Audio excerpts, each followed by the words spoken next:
আসসালামু আলাইকুম ওয়া রাহমাতুল্লাহ। নববর্ষের শুভেচ্ছা জানিয়ে শুরু করছি প্রথম আলো সহ অনলাইন পত্রিকাগুলোয় প্রকাশিত আলোচিত বিশেষ বিশেষ সংবাদগুলো নিয়ে হাজির হলাম আপনাদের সামনে। আশা করতেই থাকবেন।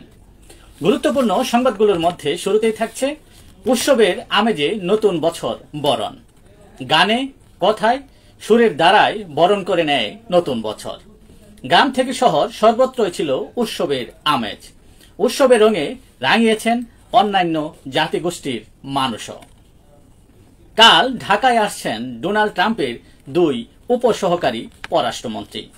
যুক্তরাষ্ট্রের প্রেসিডেন্ট ডোনাল্ড ট্রাম্প প্রশাসনের প্রথম প্রতিনিধি দলের এ সফরে বাংলাদেশে সংস্কার ও গণতান্ত্রিক উত্তরণ, ট্রাম্পের পাল্টা শুল্ক আরোপ, রোহিঙ্গা সংকটে সহায়তা ও মিয়ানমার পরিস্থিতি সহ ঢাকা ওয়াশিংটন সম্পর্কের নানা বিষয়ে আলোচনা হবে।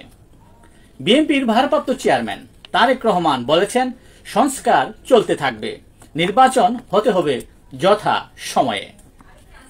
আলোচনা ও ঐক্যের মধ্য দিয়ে নতুন বাংলাদেশ গড়ে তোলার অঙ্গীকার করেছেন বিএনপি মহাসচিব মির্জা ফখরুল ইসলাম আলমগীর। তিনি আরো বলেছেন, আমরা সবসময় বলে আসছি, আমরা একটা আলোচনার মধ্যে দিয়ে ঐক্যের মধ্যে দিয়ে আমরা একটি নতুন বাংলাদেশ তৈরি করতে চাই। নিঃসন্দেহে আমরা আমাদের মধ্যে ঐক্য সম্ভব এবং আমরা সফল হবে বলেও তিনি দৃঢ়তার সহিত জানান। বাংলাদেশের দুর্নীতি দমন কমিশন দুদকের বিরুদ্ধে রাজনৈতিক উদ্দেশ্য প্রণোদিত অপপ্রচার চালানোর অভিযোগ করেছেন যুক্তরাজ্যের লেবার পার্টির এমপি ও সাবেক সিটি মিনিস্টার টিউলিপ সিদ্দিকী। দুদকের করা একটি মামলায় তার বিরুদ্ধে গ্রেফতারি পরোয়ানা জারির পর এই অভিযোগ করেন তিনি। টেলিযোগাযোগ অধিদপ্তর নামেই অধিদপ্তর, বাস্তবে ডাল তলোয়ারহীন। যাত্রার 10 বছর পরও বিটি টিভির কর্মীদের চাকরির ধারাবাহিকতা রক্ষা ছাড়া কোনো কার্যক্রম তেমন সংশ্লিষ্টতা নেই। লুডু খেলাকে কেন্দ্র করে ব্রাহ্মণবাড়িয়ায় দফায় দফায় সংঘর্ষ, আহত 20।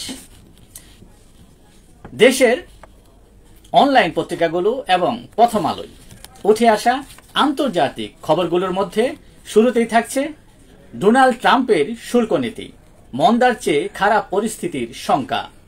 শুল্ক আরোপ করে বাণিজ্য অংশীদারদের বড় চাপের মধ্যে রেখেছেন তিনি। একবার শুল্ক আরোপ করছেন তো আরেকবার স্থগিত করছেন, ফলে বিশ্ববাজারে চরম অনিশ্চয়তা সৃষ্টি হয়েছে। স্মার্টফোনের মতো পণ্যগুলো আদৌ শুল্কমুক্ত থাকবে কিনা এমন প্রশ্নের জবাবে নির্দিষ্ট করে কিছু বলেননি ডোনাল্ড ট্রাম্প। শুধু এতটুকু বলেছেন, কেউ যেন অতিরিক্ত কঠোর না হয়, তাই একটু নমনীয়তা দেখাতে হয়। ডোনাল্ড ট্রাম্পকে ইউক্রেন সফরের আহ্বান জানিয়েছেন জেলেনস্কি। এক সাক্ষাৎকারে একথা জানায় জেলেনস্কি। যুদ্ধ বন্ধের নিশ্চয়তা পেলে জিম্মি মুক্তি বলে জানিয়েছে হামাস।